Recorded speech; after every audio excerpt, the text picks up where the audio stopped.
पुण्याजवळ one day picnic enjoy करण्यासाठी आम्ही आलो स्नेह रिसॉर्ट येथे. थंडीच्या दिवसात एन्जॉयमेंट आणि हुरडा पार्टी म्हणजे सोने पे सुहागा. सकाळच्या ब्रेकफास्टच्या मेन्यूमध्ये इडली, सांबार, मिसळ, पोहे, वाटेल ते सगळे पदार्थ अवेलेबल होते.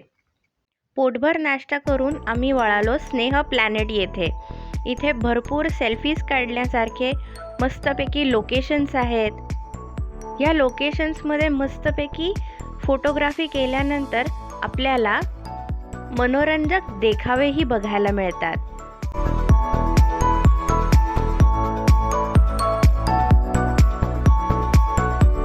माझा फेवरेट मार्वलचा कॅरेक्टर बघून म्हणलं आपणही जरा फंकी सेल्फीज काढाव्यात. स्नेह प्लॅनेटमध्ये बाकीच्या सेगमेंट्स बरोबर सगळ्यात युनिक सेगमेंट जो होता तो म्हणजे हे दांडकं नसलेलं आधांतरी नळ.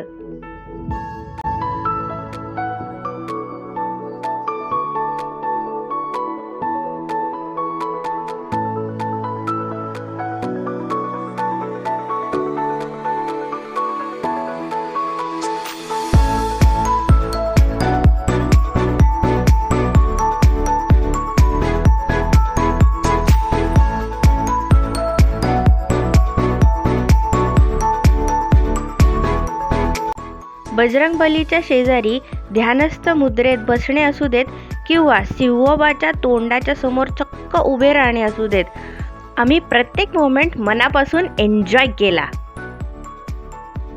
स्नेह रिसॉर्ट 2 वेगवेगळे पॅकेजेस प्रोव्हाइड करते.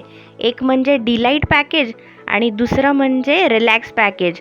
आपल्या बजेटनुसार आपण हवं ते पॅकेज चूज करू शकता. स्नेह प्लॅनेटच्या मनमोहक दृश्यांचा आस्वाद घेत आम्ही निघालो पुढचे वेगवेगळे देखावे बघायला. तर पहिला देखावा होता तो म्हणजे अवतार मूव्हीमधला एक छोटासा देखावा. या प्राण्यावरती बसलेला खरा माणूस आहे बरं, मूर्ती नाही आहे ही. आणि या देखाव्याबरोबर 3D चित्रण सुद्धा आपल्याला दिसून येते. पुढचा देखावा होता तो म्हणजे एलियन्सचा. या देखाव्यामध्ये लहान मुलांसाठी आकाशगंगेतील माहिती थोडक्यात सांगितली गेली. पुढचा देखावा बराच इंटरेस्टिंग होता. बाहुबली मूव्हीचा मस्तपैकी एक सेट आणि एक आर्टिस्ट परफॉर्म करत होता बाहुबली स्वतः म्हणून.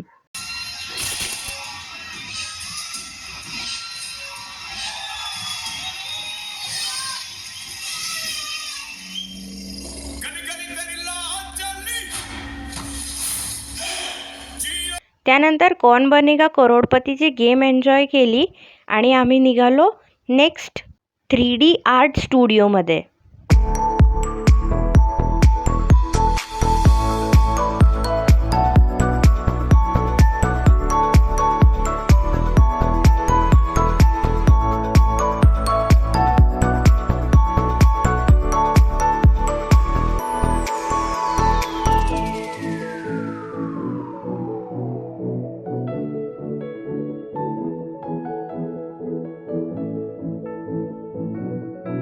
आपल्यासारख्या देशभक्तांसाठी डमी हेलिकॉप्टर, डमी जीप आणि डमी बंदुकासुद्धा ठेवलेल्या होत्या फक्त बघण्यासाठी आणि त्या वाईब्स एन्जॉय करण्यासाठी. त्यानंतर आम्ही गेलो मिरर मेजमध्ये, म्हणजेच चक्क आरशांचा भूलभुलैया होय. इथे असली जबरदस्त मजा आली ना, आपण कुठून कुठे जातोय, कुठून कुठे येतोय काहीच कळत नव्हतं. इकडे तिकडे गेलो की नुसतं आरशांना धडकत होतो. बाहेर येताच एका छोट्याशा धबधब्यापाशी आम्ही थोडीशी विश्रांती घेतली. इकडे लहानांबरोबरच मोठ्यांसाठी सुद्धा उंच झोके आहेत. बऱ्याच वर्षानंतर झोका खेळले, खूप भारी आणि नॉस्टॅल्जिक वाटलं. बुल राईड, नाईट्रो आणि मोठ्यांना खेळता येतील असे 20-25 वेगवेगळे मस्त गेम्स आहेत इकडे. सगळे एन्जॉय केले. बाय द वे, एक महत्त्वाची टिप अशी आहे की हे असले राईड एन्जॉय करायच्या आधी जेवण करू नये. हे सगळे राईड करून झाल्यानंतरच जेवण करा. लहान मुलांचे तर एवढे खेळ आहेत ना, जणू काय त्यांना नुसती खेळण्यांची पर्वणी. माझ्यासारख्या कलाप्रेमीसाठी इथे नृत्याचं नियोजनही केलेलं होतं. मजा आली बघून राव.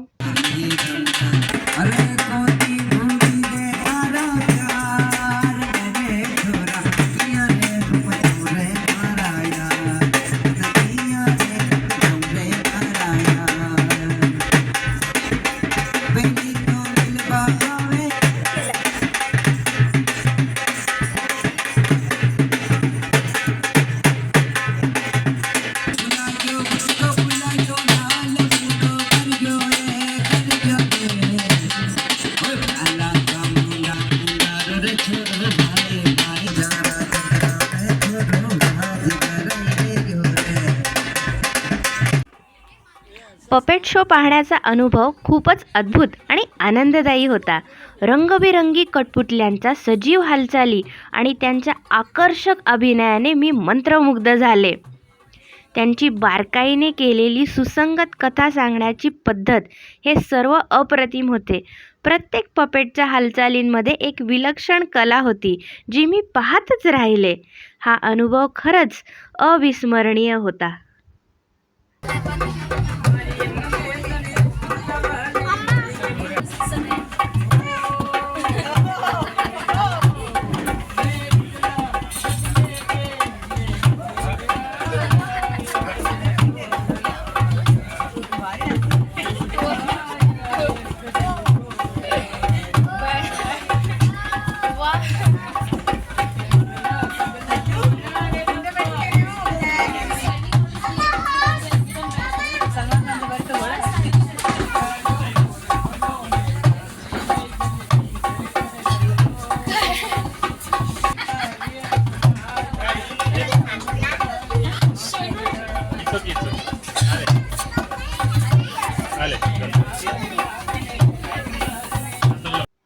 त्यानंतर मी पाहिला रोपवरती बॅलन्सिंगचा शो.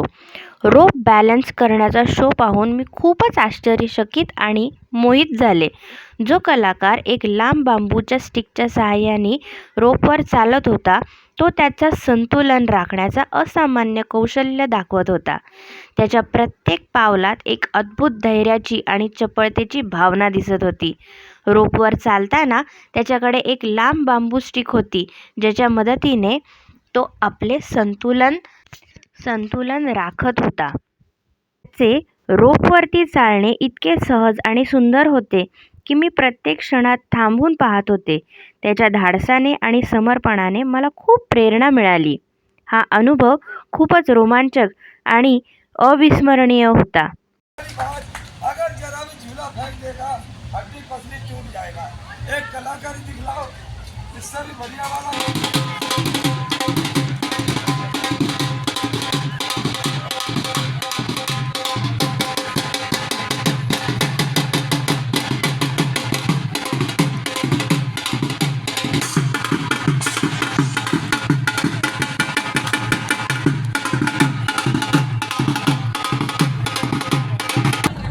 इथे बाकीचे पण शो आहे, जसे पॉटरी मेकिंग आहे, मेहंदी आहे, मॅजिक शो आहे.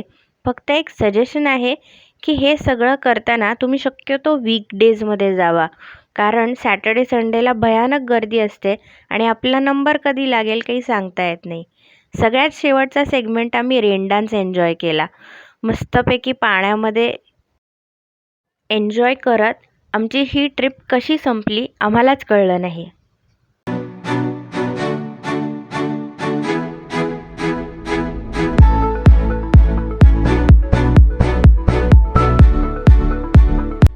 शेवटी आम्ही लाईव्ह म्युझिक ऐकत हुरडा, खोबऱ्याची चटणी, शेंगदाण्याची चटणी, मस्तपैकी हुरडा पार्टी एन्जॉय केली आणि स्नेह रिसॉर्टला टाटा बाय बाय केलं. पण तुम्ही जायच्या आधी लाईक, शेअर आणि सबस्क्राईब नक्कीच करा. पुन्हा भेटूया लवकरच.